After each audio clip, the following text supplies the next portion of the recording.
Your host for Motorweek, John Davis. Well, hello and welcome again to Motorweek. We're glad to have you with us.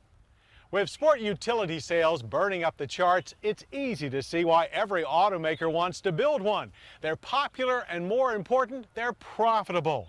One result of this booming trend is a handful of capable sport utes springing forth from some fairly unusual sources. And one of those sources is BMW.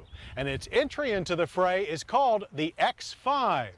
But can a car company whose primary focus has been a line of cars designed to help you skillfully avoid potholes successfully change that focus and produce a vehicle designed to take you through them? They can if they take the same approach that made their road-hugging, pothole-dodging sedans and coupes such a great success. And as the folks at BMW are quick to point out, the all-new 2000 BMW X5 4.4i sports activity vehicle will also dodge that pothole, if you choose to, just about as well as any car. That's because, unlike many of its competitors, BMW pursued a more car-based approach when creating the new X5. And that meant forsaking the body-on-frame blueprint usually followed by SUV builders in favor of unibody construction, a design philosophy also shared by the popular Jeep Grand Cherokee and the Lexus RX 300. So this should in no way be considered a weakness. The X5's strong unibody and chassis structure maintains the same torsional rigidity as the 5 and 7 Series passenger cars due to the extensive use of high-strength steel. And the front and rear components of the robust four-wheel independent suspension are sorted out and held together by heavy-duty subframes. These components, supporting a 111-inch wheelbase, give the X5 an unusually fine blend of ride and handling, among the very best of any SUV on the road. Under the front, one finds coil springs and struts, double pivot lower control arms, twin-tube gaff shocks, and a stabilizer bar. While under the rear is a 4-link integral suspension with twin-tube gas shocks and self-leveling air springs. A more stiffly calibrated sport suspension is also available. We had a chance to flog the X5 at not only our normal test track, but also at speed around the Road Atlanta road course. During our handling test, the X5 displayed a touch of understeer on turn-in, and in low-speed maneuvers, the speed-sensitive rack and pinion steering feels overly heavy. But the side-to-side transitions are very controlled and more car-like than SUV veterans would ever dream possible.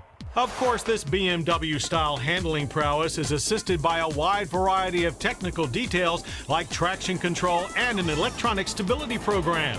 The X5 also features a full-time four-wheel drive transfer case that normally splits torque in a 38% front, 62% rear ratio. Like the Mercedes-Benz ML, it uses selective brake application to move power to the wheels with the most traction. But unlike the ML, there is no low range for super serious off-roading. There is, however, a nifty little feature borrowed from BMW's Land Rover division. It's called Hill Descent Control.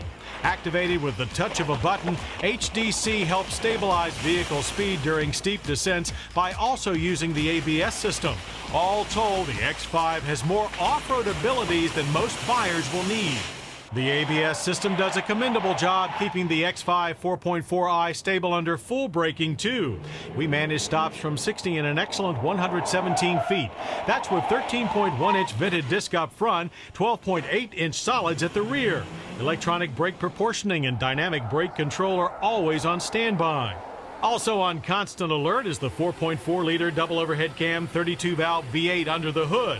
With the aid of BMW's Vanos variable intake valve timing, this all-aluminum power plant produces 282 horsepower at 5,400 RPM and 324 pound-feet of torque at just 3,600 RPM. And that's good for runs to 60 in 6.6 seconds, while our quarter-mile trips past in 15.2 seconds at 92 miles per hour. Not bad for a 4,828-pound truck that thinks it's a car. Our drivers love the X5's broad power band and the smooth 5-speed Steptronic transmission that allows for manual gear changes. A less potent 6-cylinder X5, the 3.0i, is due by summer. The current X5's exterior styling also gets high marks as it successfully treads the line between rough and ready and refinement. The front treatment with its signature twin kidney grille is unmistakably BMW, and its bulging lower body panels, along with the standard 18-inch wheels, 19-inch are optional, give the X5 a squat, muscular stance. But some think the X5 looks more like a muscular minivan than a sports 4x4. However, the twin exhaust tips protruding from under the bumper let everyone know the X5 is fully capable of backing up its aggressive swagger. A cumbersome two-piece tailgate, another Land Rover trait, allows access to the X5 seats up 16.1 cubic feet of cargo space. The 60-40 split rear seats can be folded to expand that capacity to 54.4 cubic feet. Now that's small by four-door 4x4 standards. A retractable load floor is optional. Up front in the cockpit, all the luxury and comfort usually associated with the BMW mark awaits you. Leather upholstery is standard, as are the 8- and 6-way power seats for the driver and passenger riding shotgun. The driver faces a power-tilting, telescoping leather-wrapped steering wheel, mounted with cruise, audio, and phone controls. It fronts a compact and rather tall binnacle that shades the very basic gauge cluster. The center stack houses the AM/FM cassette stereo and controls for the optional and somewhat confusing GPS navigation system. Pertinent information for both systems is displayed on a sizable LCD screen. Too bad its angle allows the sun to make it almost unreadable. While underneath, the capable automatic dual-zone climate control system with its activated charcoal microfilter keeps the atmosphere comfortable and clean. Behind the front seats, rear occupants will find commendable accommodations for two, with 35.4 inches of legroom and 38.5 inches of headroom. Like most midsize SUVs, the X5 SAV touts seating for 5, but 3 in the back seat tends to push the comfort zone a little more than we'd like. The same could be said for the price.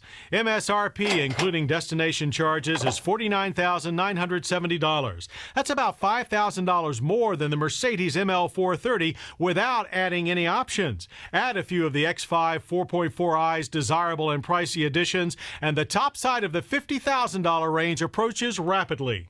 But the BMW name has never been synonymous with inexpensive, and there's no reason to think that their entry into the very hot luxury SUV segment would command anything but a premium.